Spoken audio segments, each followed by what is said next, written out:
nama saya Deviana, saya biasa dipanggil Devi. Saya lahir di Belitung. Sekarang saya berusia 20 tahun.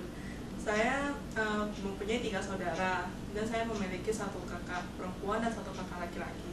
Sekarang saya seorang mahasiswi di Bina Nusantara dan sekarang sedang menjalani semester 4.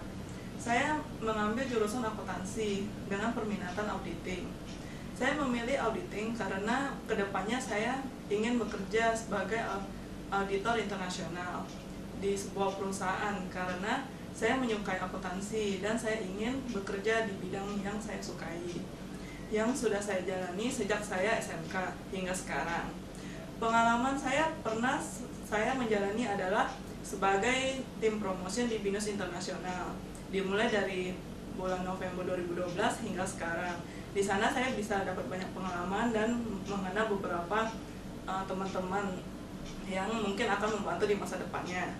Saya menguasai beberapa teknik mencatat dalam membuat pembukuan di bidang keuangan, dan saya akan bekerja dengan rajin dan bisa untuk bekerja sama dengan organisasi, dan saya akan bekerja dengan jujur.